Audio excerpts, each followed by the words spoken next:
I have 2 weeks to make 2 outfits. Hi friends! My local Comic-Con is coming up in 2 weeks, and a dear friend of mine and I have fallen into a tradition where we coordinate our cosplays for the day, and we also take a lunch break where we come back in a different outfit for the second part of the afternoon. It's a long story, but basically it boils down to why not be extra when you can be? This year's outfits are kind of being made at the last minute because it took us a while to decide what we were going to do.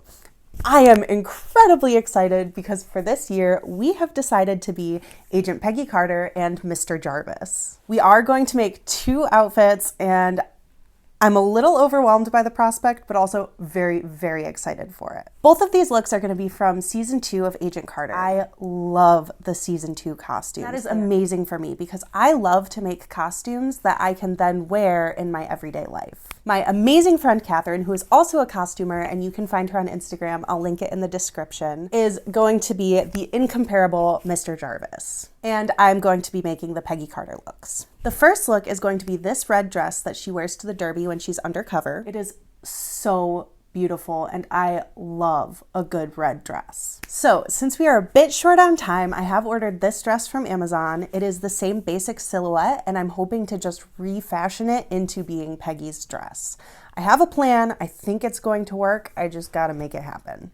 For the second look, we are going to be making these outfits, which were only shown in one scene, but have absolutely captivated me. Catherine is putting her own spin onto the boxing outfit, and I am so incredibly excited to be making this outfit because it is the outfit that inspired me to make this series where I make casual cosplay costumes. For this, I have gone ahead and ordered the Wearing History smooth sailing pattern. I think it's pretty much a dead ringer for this outfit, so I'm really excited to print it off, get it put together, and just take a look at the pattern pieces and see what we've got going on. So I don't have too much time. I'm gonna go ahead and get started. I'm so excited. I love the idea of these costumes, and I'm so appreciative to my friends who support and love the same things I do. At this point, I think Mishkin has more fans than I do, so she says hello. Starting off with the red dress, I just took a look at how it was constructed when it arrived. The back had this facing piece, and the front had the tie that was just sewn in the front and serged at the back. So the general plan would be to open up the shoulder a bit, open up the serge and the stitching on the tie up to about here, and then open up the neckline from there to the general shape that she has, using what's left over of the tie, making some mitered corners to create that panel piece that she has along the front, putting piping in along the way. Where the ties meet in the middle, I was hoping that there would be enough left over to create the little crisscross pattern she has in the front of hers. If I didn't have enough fabric from there, I was going to use some from the belt, but I didn't want to because I found the belt flattering. The sleeves as they came were actually a bit too wide on me, which worked out really well because the plan was to take these buttons off and add a gathering stitch up the side to create the ruching detail that she has on her dress. The gathering would take up that extra width. This is the dress on. You can see it's a really nice dress as is. It's just not quite Peggy's dress yet. Pardon my really messy floors. I never clean in here, but this is what the hem looks like. So it is very much like hers. I don't have to change anything there. So the great news is I actually expect the dress portion of this project to go pretty fast, and then the hard parts are actually going to be the accessories. So I will get started on the dress and hopefully not run into too many road bumps. I got these 2 fabrics. They're almost the same color. This one is just a cotton. I'm going to use this, cut it on the bias, and use it for the piping because it's a bit sturdier and I think it'll press well. This is what I'm going to use for the coordinating bow that's on her hat. And I'm actually going to use the wrong side because the right side is too shiny. The first real step was to take everything apart that I needed to, which was tedious but wasn't that bad. I actually used these buttons on my walkaway dress that I made. I cut the gray cotton into 1.5 inch bias strips that I folded over so that with the 1/4 inch seam allowance, there would still be 1/2 inch showing. After everything was open, I used this tool to turn the ties inside out so that I could sew them into more of a straight line because right now they had a little flare at the end.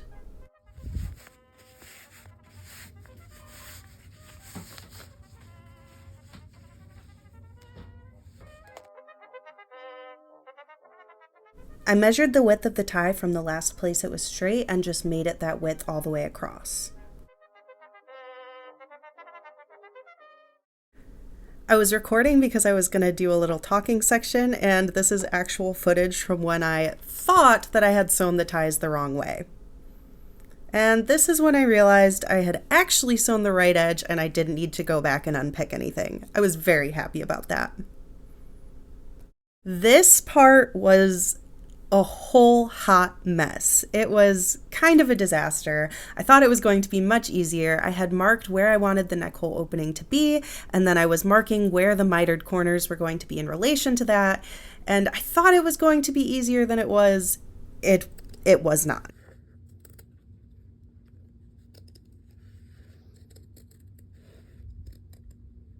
I'm gonna be super real right now. It is late at night and I'm not very pleased with how this is going.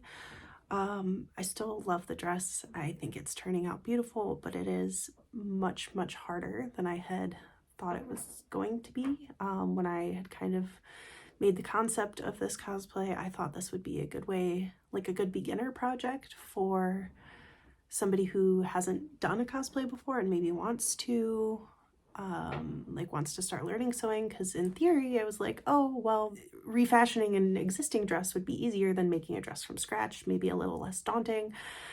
And just doing these mitered corners, that's totally not the case. They've been such a pain. I've done them, but I'm not too happy with how difficult it was. It definitely took less time than making a dress from scratch, but it was also harder in a lot of ways. So I'm frustrated with this dress right now. I still love it, but I think I'm going to set it aside for a minute and work on the pantsuit because I'm just kind of done with this right now. So, but before moving on, there was some good news. I did have enough left over from the tie to make the crisscross section. I didn't have to sacrifice the belt, so I just used a tube turner to turn it right side out. Starting on the boxing outfit, I did buy a PDF pattern, so I had to print off the pages, trim the edges, and then tape them together, so I just marathoned some Marvel shows. Then I made a mock-up using this really cute cherry fabric and coordinating green that I had in my stash because I like to make wearable mock-ups when I can.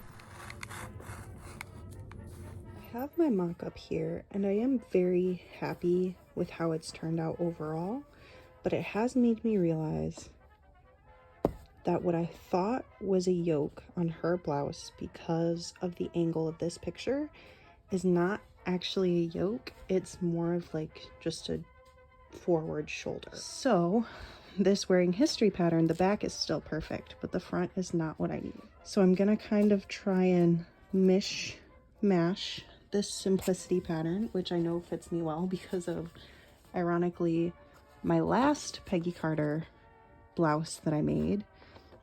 So 8736. Mix it up with this. I'm not sure which darts I'll use yet. Probably these just to match the back. And then I'm just gonna take about, I don't know, an inch off the top here and add it to the back and hope it works. I should probably make another mock-up, but I really, really, really don't want to. So I won't. I have all of this washed now, and ironing it might actually kill me. It might. But I'm gonna go do that now and cut out, you know, whatever I'm doing here.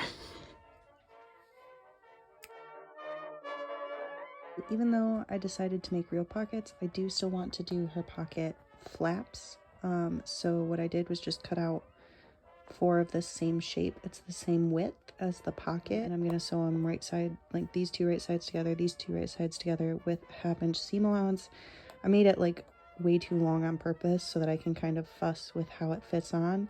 And then if you need some kind of reference, the point is about like almost 1.5 inches, closer to 1.25 inches below where the end is.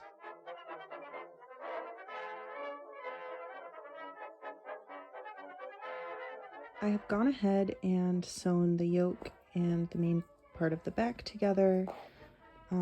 And I just pressed it upward and serged that seam. But now I'm going to stitch gather. I forgot. I need to gather the shoulders. Now I'm going to gather the shoulders and then stitch the sides together. Oh no, I forgot the interfacing. Okay, so I have a lot more to do than I thought. I'm going to go do that. I have everything sewn together and I'm ready to try it on. And I wish I was being dramatic, but my heart is racing so fast. But I've been waiting. I've been planning this blouse specifically for so long. If there's like little problems, that's fine, I'll fix it. But if I have to start the whole thing over, so I'm nervous. And I'm just gonna go try it on now.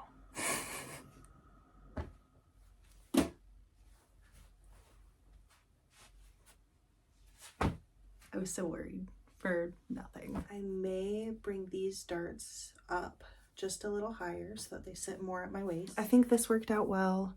If I ever did it again, which I'm not going to, I would drop it maybe just another ½ inch. I think this is about where my last button's gonna be, so that's how the collar's gonna look, which I think is great. I didn't think to adjust the pocket placement for the fact that I was getting rid of the yoke, so they are a little low, but honestly, once I open up the collar, I don't think I'm gonna mind enough to move them. I will reevaluate later, but for now I'm very happy with this.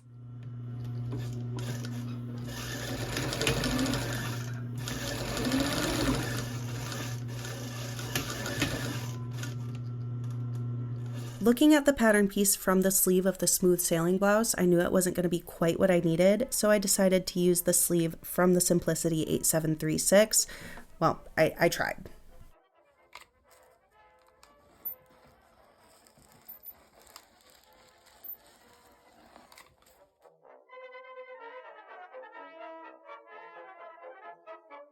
This is the first sleeve I made. It was way too long, and I thought there would be enough room for gathers, but there wasn't. It went in flat, so I remade it and added some gathering at the top and shortened it a bit. Much better. It's pants day. I have a cold, so sorry if I sound sorry if I sound super stuffy. There we go. You know, my daughter started school. School gives you germs. Tiny gremlin children all touching each other. Tiny gremlin children gave her germs. She gave me germs. I'm germy. So, pants day. First, I have to cut out the pattern. I have it all taped together, but I just need to cut it out. And then I do feel like it just hurt my eyeball. I do feel like I should make a mock-up. I'll have to look through my stash, see if I have any fabric that will work for that.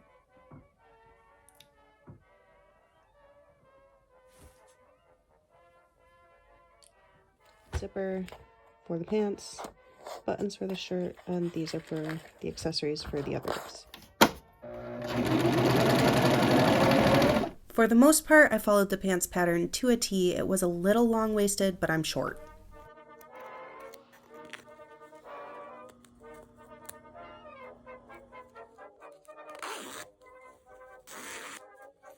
The pants are all together, mostly. They look like pants. We'll go with that. So the waistband is on, and the zipper is in. One thing that I did that deviates from the pattern a little bit is I have a problem with waistbands like stretching out and then falling down all the time. Tight things on my hips I don't find the most flattering on me, so I left this area a little loose and I made the waistband a bit tighter. Then I did a gathering stitch, and I didn't actually gather it in, but I just eased it into the smaller waistband. And so I'm hoping that gives me a bit more of a flare. So this area of the pants is actually about 3.5 to 4 inches bigger than where it meets the waistband. And I just eased it all in so that I could get a tighter waistband without making my hips tighter, if that makes sense. Then Con Crunch was upon us, so my lovely Mr. Jarvis joined me. I ordered this hat, took off the band, and then used this ball of yarn in my steamer to make it the shape I wanted it to lay. I inserted this relatively thick floral wire into the outer binding so that I could shape the brim how I needed to. To trim, I used this plain red velvet ribbon from Joann that I top stitched all along the edge. Since it wasn't a flat brim, I ran a gathering stitch along the top edge so that I could ease it into fitting. Making the bow and band was actually pretty fun and easy.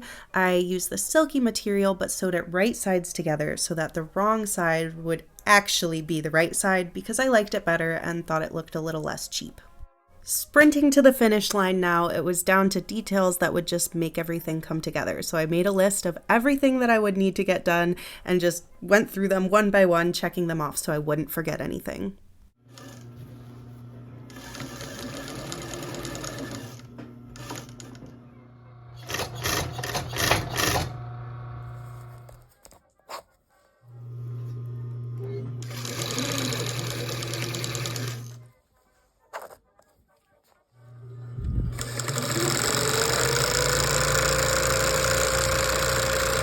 I got this really cool vintage belt buckle a while ago from eBay and a lot with some others, and it didn't completely match the other hardware I had on hand, but I was happy enough with it, and I thought the buckle was a cool touch. When inserting eyelets, I like to use an awl to stretch the fabric whenever possible instead of ripping or cutting it because it allows the fabric to keep its weave and stay strong, and then the eyelets last longer than if you had cut the fabric. It's not always possible, especially with bigger eyelets or a really tight weave, but it is a good touch where you can fit it in.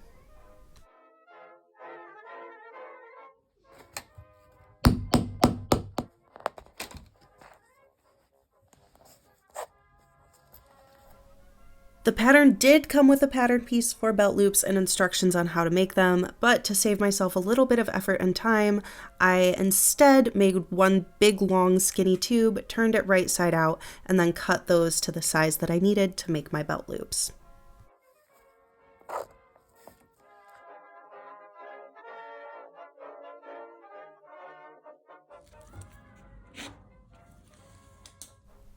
I thought I was going to look all aesthetic sewing the hat band on. Instead, I just looked incredibly awkward, so please enjoy. But anyway, it got sewn on, so that's what matters.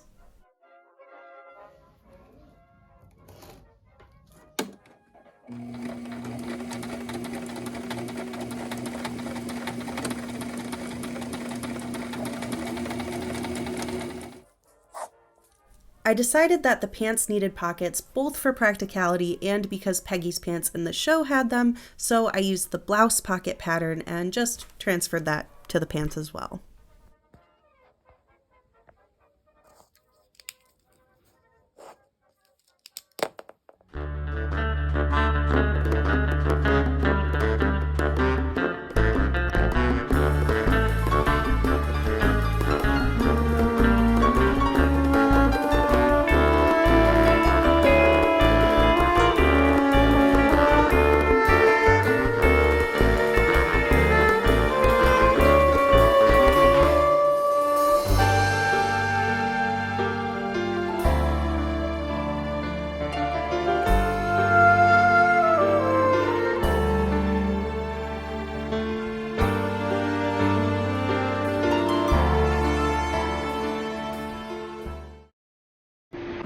Here. Try to take me down. No, I don't. Please, Miss Carter, I am quite prepared for you. Oh. Really? Mr. Jarvis, I really wouldn't do that. I shan't hurt you too badly. I really don't think you want to do that, Mr. Jarvis. Mr. Jarvis, would you... I learned that one from my brother.